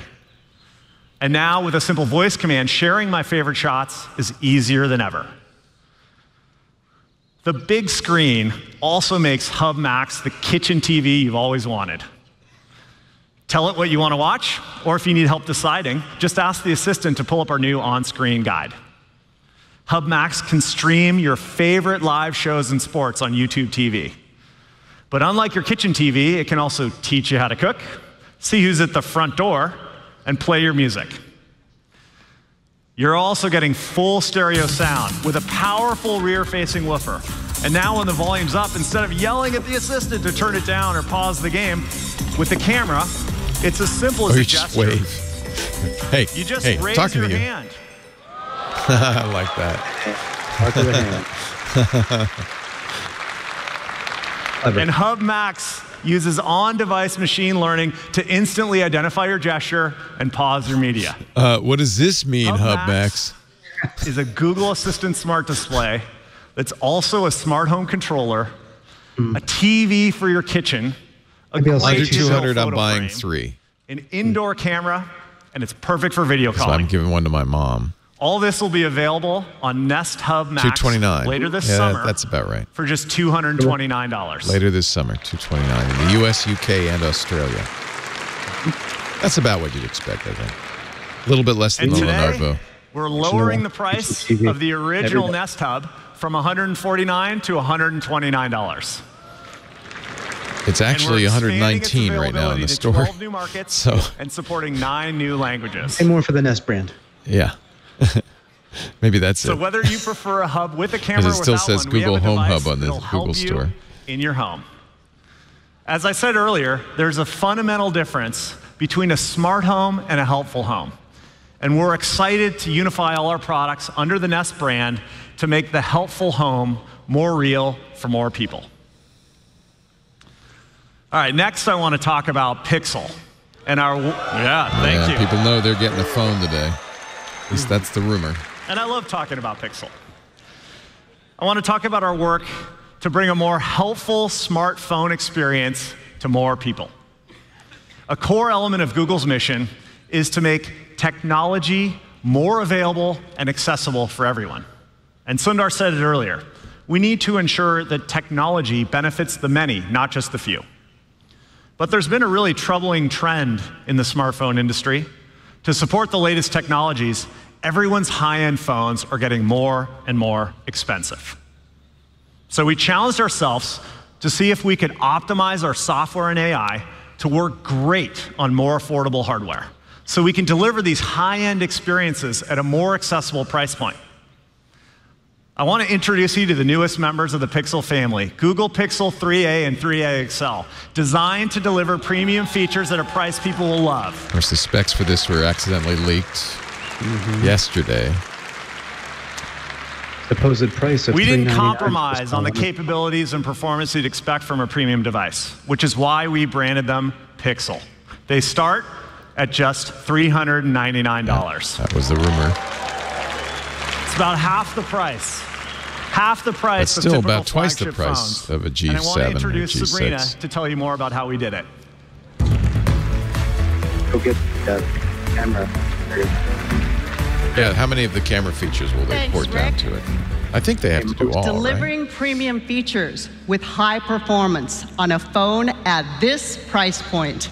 It's been a huge engineering challenge, and I'm really proud of what our team has been able to accomplish with Pixel 3a. So let's start with the design. Pixel 3a follows the design language of the Pixel family, the familiar two-tone look, smooth finish, Fingerprint reader on and the back. ergonomic unibody design. It feels good in your hand, and it looks beautiful. Pixel 3a comes in 3 colors: just black, clearly white, and a new color, purple-ish. Ish.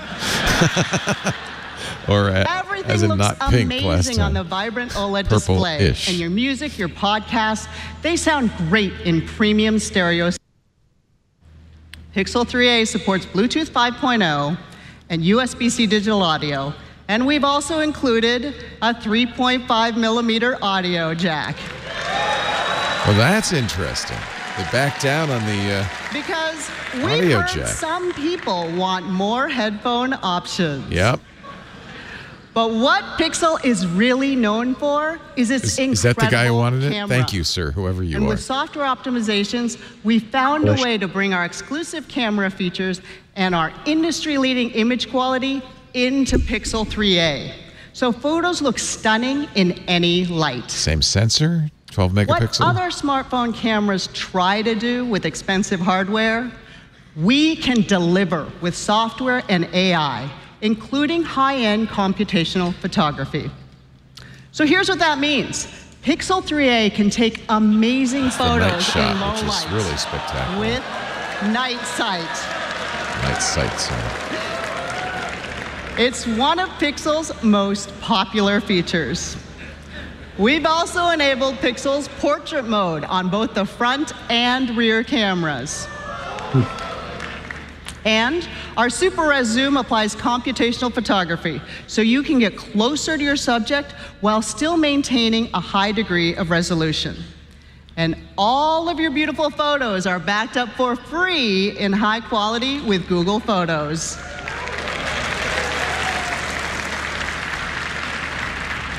Pixel 3a also has the helpful features you'd expect in a Pixel. Just squeeze the sides of your phone to bring up the Google Assistant. We're using the AI in Pixel 3a to help manage your phone calls, too.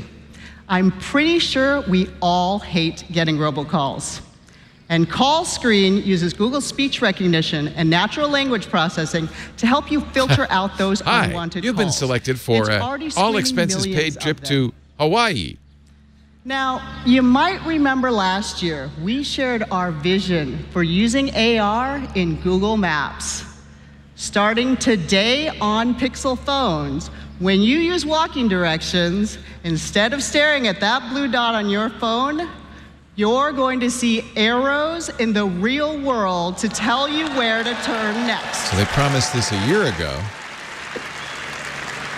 This is shipping now. We're just beginning our journey with AR and Maps, and we're really excited for Pixel users to experience this early preview. Battery life. It's one of the most important features on a smartphone. It makes sense. People need to know that their phone won't quit on them before the end of their day. Pixel 3a has adaptive battery. Uses machine learning to optimize based on how you use your phone. So you can get up to 30 hours on a single charge. And with the included 18-watt charger, you'll get up to 7 hours of battery life with just 15 minutes of charging. Pixel 3a doesn't compromise on security either. It's got the same comprehensive approach as Pixel 3. On the hardware side, our Titan M security chip protects your sensitive data on the device, like login credentials, disk encryption, app data, and OS integrity. On the software side, you get the latest Google security patches and updates for 3 years, including Android Q this summer. So instead of getting slower and less secure over time, your Pixel gets better with every update. We think this hybrid approach provides the strongest data protection. And in a recent Gartner report, Pixel scored the highest for built-in security among smartphones. Pixel 3a offers the complete Pixel experience, and we're proud to make it available and affordable to more people around the world. Verizon's been a great partner over the past 2.5 years in the US, and we're excited to be partnering with them again for the launch of Pixel 3a. And for the first time, we're expanding our US carrier partnerships. So the entire Pixel family is now available for sale at T-Mobile, Sprint, and US Cellular. And of course, Google Fi. You can also get Pixel 3a from the Google Store and use it on any US carrier, including Google Fi and AT&T. Pixel 3a and 3a XL are available in 13 markets starting today.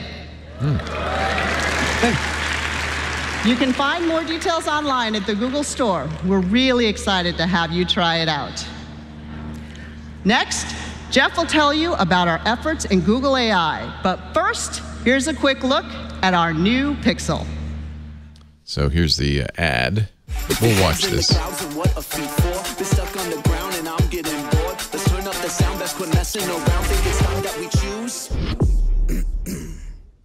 So what you want to do? So you're gonna see this on TV soon, like tonight. Our show today brought to you by LastPass. Thank you, LastPass, for supporting our TWiT Live specials. The #1 most preferred password manager, our #1 most preferred password manager. Not only have I been using it for a decade, we use it at TWiT. It's our enterprise password protection. That means we have complete administrative oversight, actionable security reports, over 100 policies. For instance, we can say what the requirements are for the master password, require two-factor, which we do, and we can control shared access. Employees share passwords, but you don't need to let them. LastPass.com/TWiT to find out more. Thank you, LastPass. Everything from building a low-cost premium device like the one you just saw without compromising on capabilities to developing a truly helpful assistant are all built on a tremendous amount of research and innovation under the covers. And they're examples of what we do at Google AI. Google AI is a collection of teams focused on making progress in artificial intelligence research across a wide range of different domains. We focus on solving fundamental computer science challenges in order to solve problems for people. So I think that includes things like improving speech recognition models and, to answer questions faster or let you interact with your device quickly, better speaker version of the Google Home Hub, and that new Pixel 3a, which we new ways, as you've seen today. Pretty much expected. No watch, we publish papers, and no, release open source no new software, Pixel book, and apply our research to Google products. Chromebook. No Chromebook. The goal is really to solve problems every day that touch billions of people. One of the things I'm most excited about is progress in language understanding. As Scott mentioned earlier, so much of our daily life depends on actually understanding language. Reading traffic signs and shopping lists, writing emails, communicating with the people around us. We'd really want computers to have the same fluency with language that we do. Not just understand surface forms of the words, but actually understand what sentences mean. Unlocking that would get us closer to our mission of organizing the world's information and making it universally accessible and useful. In the past few years, we've made major strides. Take teaching a machine to answer questions like this one about Carlsbad Caverns, a national park in New Mexico. Only recently, the state-of-the-art language architecture for language understanding was something called a recurrent neural network, or RNN. RNNs process words sequentially, one after another. They work well for modeling short sequences like sentences, but they struggle to make abstract associations, like knowing that stalactites and stalagmites are natural formations and that cement pathways, for example, are not. In 2017, we made a leap forward with our research on transformers, models that process words in parallel. 1 year later, we used it as the foundation for a technique we called bidirectional encoder representations from transformers. It's a bit of a mouthful, so we just call it BERT. BERT models can consider the full context of a word by looking at the words that come before and after it. They're pre-trained using plain text from the web and other textual sources. To do that, we use a process to train it that's a little like the word game of Mad Libs. We hide about 20% of the input words, and we train the model to guess those missing words. You can actually try this at home with a bit of text that you have. Hide a few words and see if you can guess what they are. That's effectively what we're doing. This approach is much more effective for understanding language. When we published the research, BERT obtained state-of-the-art results on 11 different language processing tasks. Fast forward to today, and we're excited to see how BERT can help us answer more complex questions that are relevant to you. Whether that's getting the flight time from Indiana to Honolulu, learning a new weightlifting exercise, or translating between languages. Research like this gets us closer to technology that can truly understand language. We're now working with product teams all across Google to see how we can use BERT to solve more problems in more places. We're excited to bring this to people around the world to help them get the information they need every day. All this machine learning momentum, though, wouldn't be possible without platform innovation. TensorFlow is the software infrastructure that underlies our work in machine learning and artificial intelligence. When we developed TensorFlow, we wanted everyone to be able to use machine learning, so we made it an open source platform. And while it's been essential to our work, we've been amazed to see what other people outside of Google have used it for all kinds of different things. We've seen engineers at Roma Tre University in Italy parsing handwritten medieval manuscripts. We've seen coders in France colorizing black and white photography. We've even seen companies developing fitness sensors for cows. The work that people are doing is really inspiring to us. It pushes us to keep asking ourselves, how can machine learning crack open previously unsolvable problems in order to help more people? One example is our work in the field of healthcare. We're really optimistic that our research can create real-world impact in medicine by improving solutions and establishing new diagnostic procedures. To share more, here's Dr. Lily Peng from the Google AI healthcare team. They can do more predictive modeling with TensorFlow in healthcare. I'm sure that's what we'll talk about. You can actually run TensorFlow on a Raspberry Pi these days, which is crazy. So as a doctor, what I care about most is improving patients' lives. And that means good care and accurate diagnoses. That's why I was so excited 2 years ago at I/O when we shared our work in diabetic retinopathy.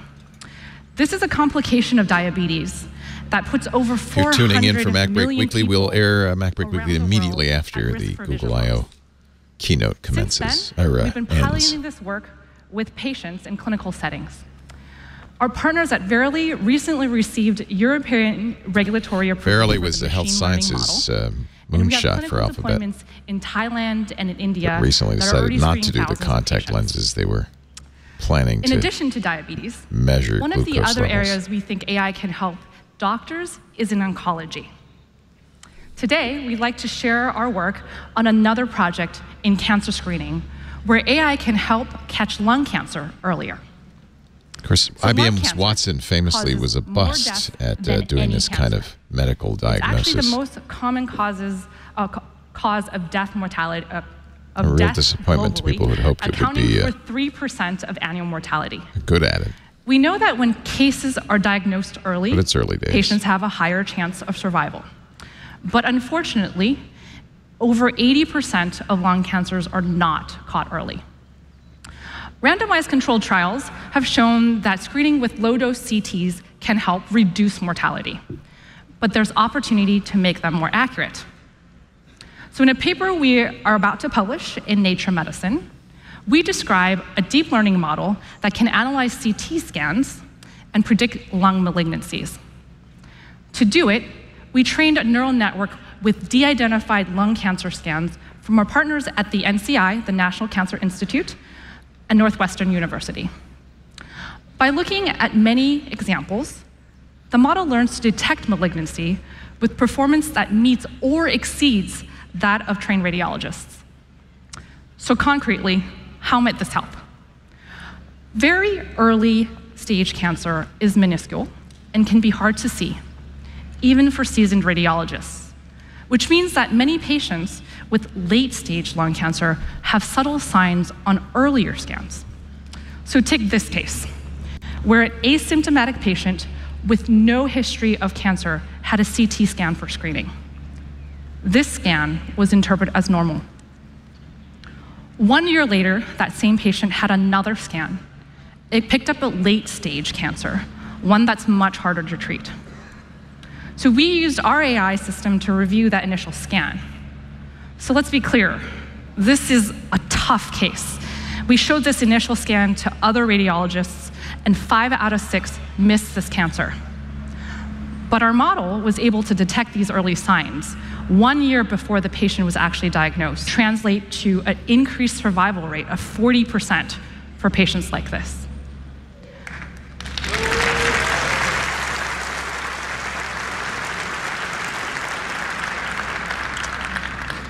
So clearly this is a promising but early result. And we're very much looking forward to partnering with the medical community to use technology like this to help improve outcomes for patients. Now I'll hand it back to Jeff. Oh, I hope that comes to pass because that's pretty impressive. Thanks, Lily. The same technologies that you just saw driving healthcare innovation have applications across almost every field imaginable. Our AI for Social Good program brings together our efforts to use AI to explore and address some of the world's most challenging problems. Last year, we announced the program and its 2 pillars, research and engineering, and building the external ecosystem. Let's talk first about research and engineering.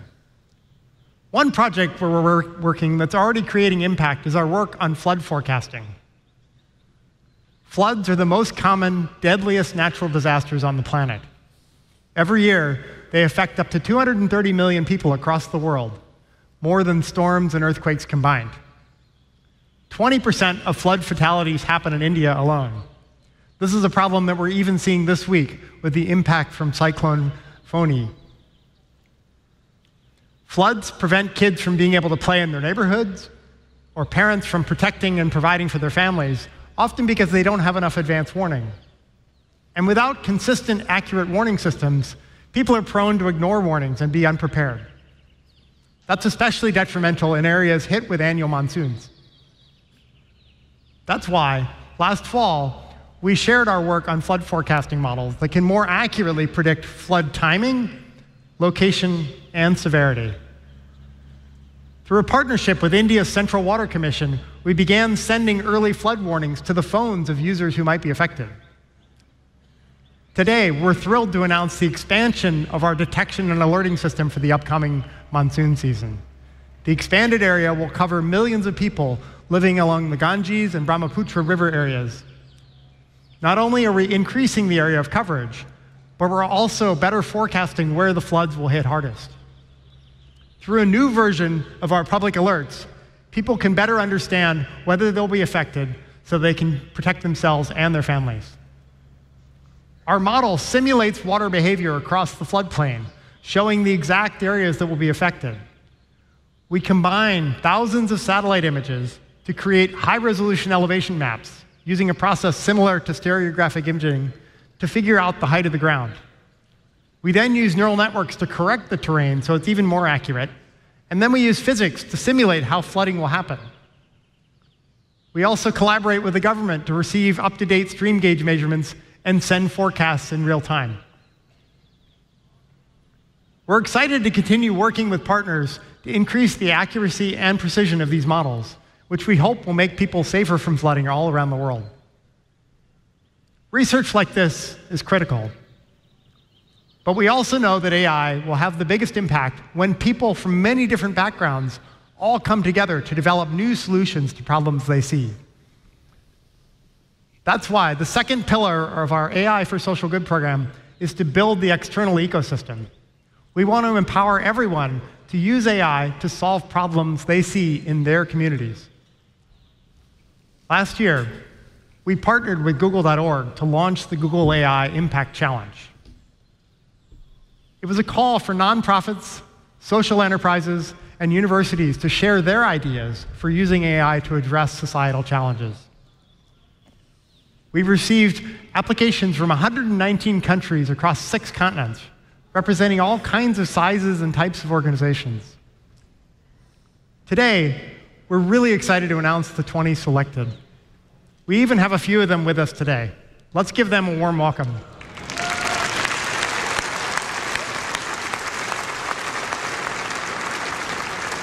Here's the list of organizations. These organizations are working on some of the world's most meaningful issues. La Fondation Médecins Sans Frontières is using image recognition to help medical staff analyze antimicrobial images in order to prescribe the right antibiotics for bacterial infections. New York University, in partnership with the Fire Department of New York City, is building a model to help speed up emergency response times. This could really improve public health and safety. And Makerere University in Uganda will use AI to create a high-resolution monitoring network to shape public policies for improving air quality. We'll be supporting our 20 grantees in bringing these ideas to life. We're providing $25 million in funding from Google.org, as well as coaching and resources from teams all across Google. Congratulations to all our grantees.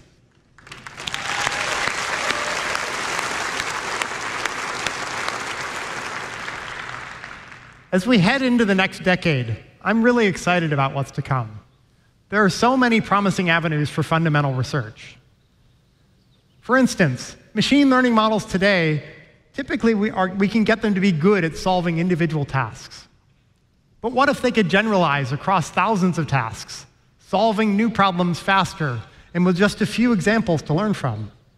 Then we have Skynet. The keys to Skynet. progress on these kinds of research problems are those most human characteristics: perseverance and ingenuity. As you heard Sundar mention at the start of the day, we're moving from a company that helps you find answers to a company that also helps you get things done. And all the products we showed you today share a single goal: to be helpful.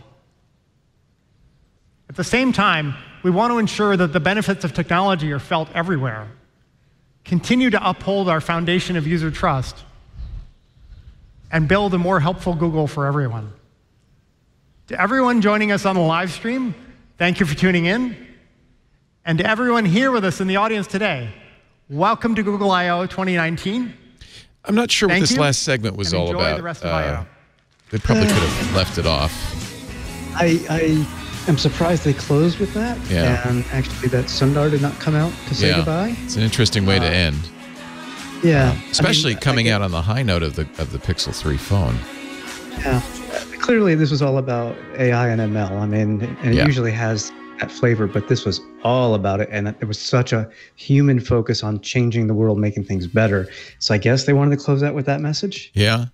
I mean, certainly, I don't think Google has to sell to anybody that they are the #1 Western company anyway in this area. I mean, they dominate. And some of the demos, I think, were even more effective in demonstrating their dominance, particularly the Google Assistant, the Duplex that's going to be built in, the automatic voice recognition on movies, all on phone. All of that stuff really carries more weight with me than, maybe that's because I'm not a researcher in ML, but they could have left the last part out. But a very exciting Google I/O, especially when you compare it to yesterday's Microsoft build. Yep. Are you disappointed? No, a couple announcements missing we might have hoped for: an Android Wear, a watch, and a Pixel Book or a new Chromebook of some kind. I think if we were going to see a new Wear OS watch or something, that would have leaked in advance, and that did not happen. I don't know that they want to take the plunge with their own Pixel branded watch yet. I think there's some challenges there they have to solve before they do that. And I actually wrote a post yesterday not to expect a Chromebook. I had found some evidence of some in-process devices that are not even ready Not for... close. Okay. Not close. Yeah. October is what I'm saying. But I think there's a lot to celebrate. The $399 Pixel 3a. I mean, nothing really surprising, although the reviews are emerging. Dieter Bohn's review on The Verge, obviously he got an early version, and the embargo was lifted when Google made the announcement, said, I'm going to break an unwritten rule of tech reviews and tell you the ending right at the top. If you want to buy a new smartphone that costs between $300 and $500, you should buy a 3A or 3A XL. He said the camera is exactly as good as the big brother Pixel 3 and 3 XL. There are some things missing. It's a slower processor. They don't have the some of the extra sensors on the front of the screen. And it's not water resistant. It's not wireless charging. But there are two things missing. Well, there's one thing missing that nobody's going to miss, which is the notch. That's gone. And there's one thing they put in, a headphone jack. And both of them kind of swimming upstream against current smartphones. Yeah. And I think the key here is the low price, obviously, the fact that it has all the same photo capabilities as the bigger brothers, the Pixel 3 and 3 XL, but also that they have those carrier partners now, because that will help in marketing and getting the phone in people's hands, showing them what it can do for $400. If you get the right salespeople showing that off, that's a good thing. I think this is a rare admission that Google was having trouble with selling the Pixel. It wasn't selling very well. They talked about headwinds in the smartphone market at their quarterly results last week. And I think that they probably, as a crash project, said, okay, quick. Maybe the carriers were demanding it. We need to get out a less expensive Pixel. Remember, for years, the Nexus phones, the Google-branded Nexus phones, were less expensive than the other high-end smartphones. Google joined the fray with the last couple of Pixels, making it an expensive phone. The Pixel 3 starts at $800. So maybe this is an acknowledgement. Those expensive phones aren't selling very well, and if Google wants to get these Pixels in the hands of consumers, they need to make a less expensive one. I agree. I think it's also an acknowledgement of how well, not to give Qualcomm a shout out, but I think I have to, their mid-range processors are very capable. They save a lot of battery life. Yes, they're not as fast, but they're still capable of handling all the software algorithms needed to make night sight work, for example. Well, and interestingly, these 3A does not have that dedicated image processing chip that its big brother has. And we had thought that that was pretty critical to do night sight and some of the other camera stuff, but apparently not. Dieter's review says the pictures are every bit as good as the ones he's getting, including night sight, top shot, the time-lapse feature that's coming, every bit as good on the 3. So good. I think that's a good news. I think also the Google, or I'm sure to say now Nest Home Max, all the Google IoT devices are now under the Nest brand. Looks like a good product. They put a camera on it this time, a bigger speaker, a bigger screen, and a bigger price. It'll be starting at $230 when it's available later this summer. So I'm wondering, I will not be buying one because I have a 10-inch Lenovo Smart Display with camera, and I've got two Google Home Hubs, the small 7-inch ones. I wonder how many of those features will filter down to the other smart displays, because my Lenovo has a camera. Will it be usable for security like the new Nest Hub? Right. Well, and of course, security and privacy was the watchword today. I mean, Sundar Pichai came out talking about it from the very top. The new Android Q, some new features shown, also focused on security and privacy. A lot of the new Google voice features are on device, not sharing back to the cloud. I think they did a good job of kind of repositioning Google. Clearly, Google's challenge is to do all the cool things they're doing, including machine learning and smart replies. They need to know a lot about you. They need to gather information about you. So they want to do that, but they also want to convince people that they're going to be respectful and they're going to protect your privacy and security, and they're going to give you tools to do that. And I think they did a pretty good job today of demonstrating that. I would say they were very successful today in demonstrating that, because everything was on device, even on the lower end Android Go phones. And by flipping the whole approach by saying, we'll learn on the device and just send the model back up to the cloud, not your actual data, we'll get smarter that way. Our services will be better, and your data is still your data on your device. Yeah. Any surprises, anything you thought you'd see and didn't, or didn't expect to see? Yeah, I actually did expect to see a revamped Google Wi-Fi mesh product because I found some code on a device they're working on called Mistral, and I've written about it on Stacy on IoT for the past couple 2 to 4 weeks, I'd say, and it looked like it was ready to go. And I thought it was going to be new mesh networking plus the Google Assistant smart speaker built in one device instead of two, but they're still working on it clearly because the code is there, but I guess it's not ready. And Google, when they announced the Pixel 3a, they also put in a little side mention of new Pixel phones coming this fall because they talked about and demonstrated the next generation assistant. They said answers will be 10 times faster. They sure did feel faster on the stage there. They also said that won't be available until the next Pixel phone this fall. So I think that was also put in there as just a reminder, even though we put out the 3a, we still are planning a phone for this fall. They also mentioned the Q would be available this summer, a little earlier than the new phone. I think the #1 feature Google announced today, though, has to be the ability to tell the alarm on your Google Home or your Google Assistant just to stop. No, hey, Google, just stop. I don't know. I kind of like the talk to the hand feature with the... That'll be cool, too, on the new Home Max because it has a camera.